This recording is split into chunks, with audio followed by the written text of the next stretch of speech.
Aisha, our mother, and the mother of the believers, radiallahu anha, she says, إِذَا أَرَادَ اللَّهُ بِعَبْدٍ خَيْرًا. When Allah Azza wa Jal wishes well for one of His servants, He appoints for him or her 1 year before their death an angel that guides them aright, that directs them aright, and inspires them, like motivates them towards those right steps, those right decisions. حَتَّى يُقَالُ مَاتَ بِخَيْرِ مَا كَانَ. Until the person winds up dying and people say, he died, she died in her best state ever.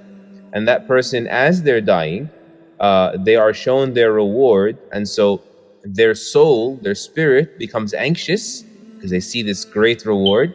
When they see their reward as they're dying, as the angel of death is there and they see their reward, their soul gets anxious, and that is the moment, she says, when a person loves to meet Allah, and so Allah loves to meet them.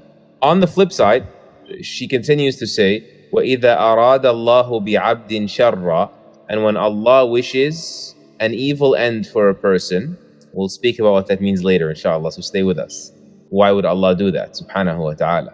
When Allah wishes evil for a person, He appoints for him, He unleashes on him or her a shaitan, a demon, a devil, 1 year before their death, a devil, and so that devil misguides them, confuses them, وَفَتَنَهُ, and tempts them, meaning in the wrong directions.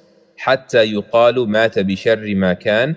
Until it is said, when that person ultimately dies, a year later, this person died at their worst state ever. As that person is dying, when they see the punishment that awaits them, فَزِعَتْ نَفْسُهُ, their soul panics, it becomes frantic and tries to hide, as we know from other ahadith, and that is when a person hates to meet Allah, and so Allah Azza wa Jal hates to meet them.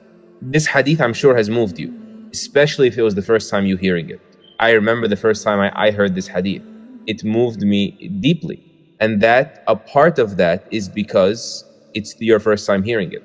It's not as famous of a wording as similar hadith that say pretty much the exact same thing in Bukhari, in Muslim. And so there's a lesson there, front and center, that it's your job to keep your heart awake. And one of the ways to do that is to diversify, to change things up. When you hear something for the first time or hear it again after a long time, it has a different effect. It's just like blessings also. Like when Allah causes interruptions in our blessings, they have renewed value. Like I never felt grateful for my knee before till it started aching. And so you come back to those blessings anew. And so you need to hold yourself accountable. Be, self-aware, self-managing of what is going to keep your heart alive.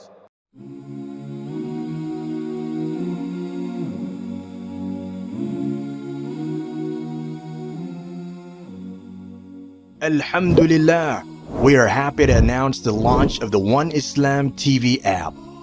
Watch hundreds of high-quality produced Islamic reminders, Quran learning videos, stories of the prophets, and so much more. 2 new videos uploaded daily, insha'Allah. Watch videos on demand, or download videos and watch offline. No more annoying ads or pop-ups. 100% safe browsing for your peace of mind. Watch or listen to lectures and lessons while you work, rest, or drive with your device switched off. One Islam TV is 100% run and owned by Muslims, which means the small amount you pay for your subscription is a SADAQAH JARIYAH, continuous charity for you, as we use the funds raised to continue producing more beneficial videos and reminders, insha'Allah. The One Islam TV app is now available on Apple devices, Apple TV, Android devices, Android TV, Amazon Fire TV, and Roku, so you can watch on most devices and smart TVs. Download now for a free 7-day trial. May Allah reward you for supporting our work.